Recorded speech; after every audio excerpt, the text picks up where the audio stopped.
সংগ্রামী সাথী ও বন্ধুরা, জাতীয়তাবাদী দল এবং তার সহযোগী সংগঠনের বাইরে আমরা আজকে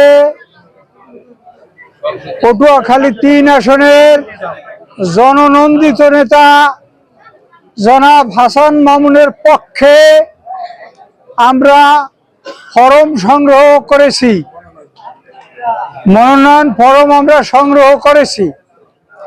আমরা দৃঢ় প্রতিজ্ঞ আগামী নির্বাচনে আমরা এই আসনে হাসান মামুন ভাইকে নির্বাচিত করে ভারপ্রাপ্ত চেয়ারম্যান জনাব তারেক রহমান সাহেবকে এই আসন দীর্ঘদিন পরে হইলে আমরা তাকে উপহার দেব। আমরা বারবার বিএনপি ক্ষমতা আসছে, দুর্ভাগ্য আমাদের যে আমাদের প্রার্থী এখানে বিজয় হয় নাই।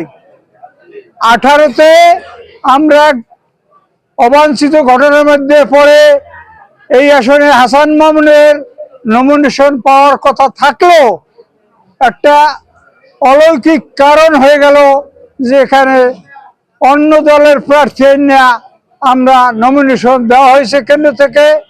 আমরা তার পক্ষে কাজ করার চেষ্টা করছি, কিন্তু আমরা ব্যর্থ হয়েছি। এরপর হইতে আজ পর্যন্ত আমরা গোলাম মাওলা রনির চেহারা আমরা এই আসনে দেখি নাই। কাজেই আমরা দৃঢ় প্রতিজ্ঞ যে আমরা দলীয় প্রার্থীর বাইরে আমরা কাউকেই পটুয়াখালী ৩ আসনে গলাচিবাং 10 মিনিট জনসাধারণ বিএনপির নেতা কর্মীরা মেনে নেবে না। যার কারণে আমরা প্রস্তুতি নিতেছি আমাদের এই প্রার্থী হাসান মামুন ভাইকে জয়ের জন্য। আমরা সকল নেতা কর্মী সর্বাত্মক ত্যাগ স্বীকার করব ইনশাআল্লাহ ইনশাআল্লাহ। কাজেই আমরা ঐক্যবদ্ধভাবে কোনো বিভেদ সৃষ্টি না করে ভুল বোঝাবুঝি যেন আমাদের মধ্যে না হয়, আমরা এই আসনে হাসান মামুন ভাইকে বিজয় করে আমরা ঘরে ফিরবো ইনশাআল্লাহ। আপনাদের এই কষ্ট করে আসছেন, আপনাদের সাথে আবার দেখা হবে। টাকা যখন দাখিল হবে তখন আপনাদের নেতা হাসান মামুন সাহেব আপনাদের সাথে থেকে এই আসনে মনোনয়ন পত্র জমা দিবেন।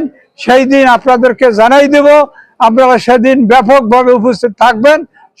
যেই সব মেসেজ ইউটিউবে বা ফেসবুকে আসে তার আমরা আগামাতা পাই না। আমরা এটাও পাশাপাশি দেখছি বিভিন্ন বলছে আমরা 2-1টা আসনের জন্য আমরা যোগ করব না। কাজী কোনটা সঠিক এখনো আমাদের কাছে নির্ধারিত হয় নাই।